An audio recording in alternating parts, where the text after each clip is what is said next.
Hello, Singaporeans. Pardon me if I still sound weird because I had yet recovered fully from my flu. Okay, did you hear PM Lawrence Wong say, "We do not want our national newspaper to be owned by billionaires with narrow or partisan agendas"? I think it's really funny to hear that. Not because it was clever, but because it was said at a celebration for the Straits Times, a media company that now relies on nearly $1 billion of taxpayers' money to stay afloat. Some say with a straight face, while standing beside ministers and party royalists in a media system backed and bankrolled by the state. Let's be frank, the Straits Times does not need to be owned by billionaires. It is already being held by something far bigger, the state. And in Singapore, the state is not a neutral body. What do you think? It is run by a ruling party that has blurred every line between government, party, and public institutions until they are all part of the same machinery.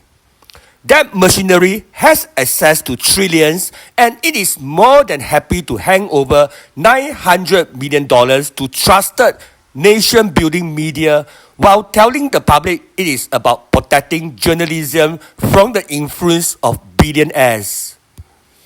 It is not just hypocrisy, it is a calculated strategy.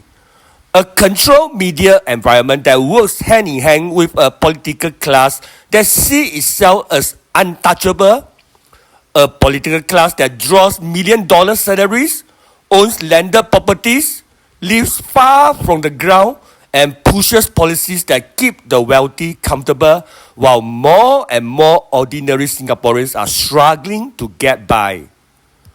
Here is the reality they will not put in a speech. In 2025, only 18% of Singaporeans still rely on print for their news. That is down from 53% in 2017.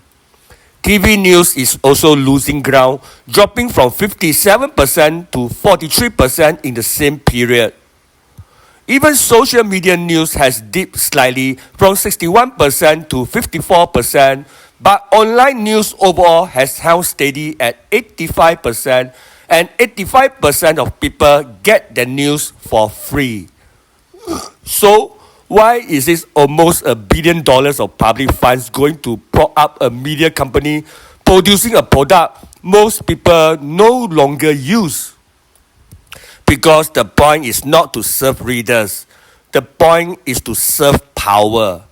We are told this is to protect public interest journalism, but what public interest is being served when the media never questions the ruling party? When it gives more airtime to the handshakes of ministers than to the daily realities of the people? Over time, we have seen how press tends to favor narratives of checks and balances, careful calibration, not real contest. But real contest does not mean talking a lot about transparency and editorial independence.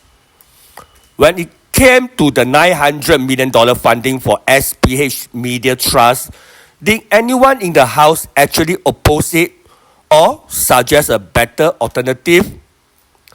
How is asking questions about KPIs and appointments then allowing the government's plan to go ahead without a clear stand against it? Real contest? This is why I now urge for deeper change. This cause should not be cast as fringe, untested, or too small to matter. Because without them, people will keep going along, never seeing the rock at the core. They will keep calling it balanced, calling it matured, calling it realistic until it is too late. And when Humpty Dumpty falls, all the king's horses and all the king's men will not be able to put Humpty together again. We cannot afford to keep putting the same people in power again and again without properly scrutinizing them and their policies, without pitting them fairly against alternative ideas and real debate. This is where the newspapers are failing us, the people, Singaporeans. After 60 years of the same rule, politics in Singapore seem to have lost its pulse. It does not move people anymore. The falling circulation numbers says as much. It is a quiet tragedy where journalism no longer asks more of those in power. That is how we end up with a system that manages but never transforms. That talks about stability but never about possibility. And people grow indifferent, not because they do not care, but because nothing in this version of politics captures their imaginations. They vote for glees and gross, they read the right things, they share what does not rock the boat, and then they wonder why nothing changed. Because the media is not independent. It is funded by the same people it is supposed to hold accountable. And that funding comes with expectations. The paper is not free to bite the hand that feeds it. So it learns to look away. This is not just about one newspaper. It is about a political economy of media, when wealth, narrative, and power are concentrated in the same hands, when ministers identify more with the billionaire class than with ordinary citizens, when policies are tiered towards big business and high net worth individuals, and where the media plays its role quietly, royally, and with just enough window dressing to call it journalism. Meanwhile, household debt in Singapore continues to climb. People are working longer hours just to stay afloat. Retirees are crashing out insurance policy to pay for failing health. Families are relying on vouchers to stretch their groceries to the end of the month. But the headlines do not tell that story.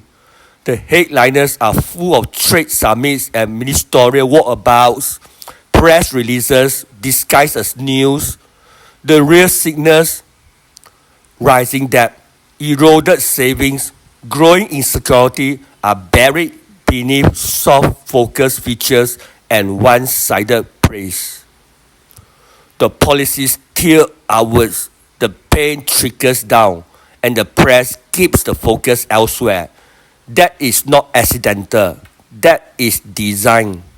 We have PAP ministers who live realities have nothing in common with the average Singaporean. Salaries that place them among the wealthiest, portfolios that lean towards markets and capital. And yet, the media calls this leadership, never once questioning whether leadership should be grounded in proximity to struggle, not just proximity to power. But maybe the deeper issue is not just media capture. Maybe it is because we have grown used to reading headlines that do not reflect our lives. We have learned to lower our expectations. We click, we scroll, we shake our heads, and then we move on. What do you think? We accept the system cannot change, and so we stop demanding that it should. That silence from the press, from the people, is what power depends on. We do not need foreign billionaires to distort our news. We already have a system where the press is used to maintain power, where critical voices are sidelined and legitimate public concerns are dismissed as noise, where newspapermen self-censored not because they are told to, but because they know the cost of stepping out of line. This is not public service journalism. It is state-aligned messaging paid for with public money, and it is being sold to us as independence. So yes, it is very funny when the Prime Minister Lawrence Wong warned us about the danger of partisan billionaires owning newspapers. Because in Singapore, the media does not need to be owned by billionaires. It is already funded to the tune of $1 billion to keep a ruling party, one that seems more aligned with the filthy rich than with anyone else in power. And if that is not a narrow interest, what is?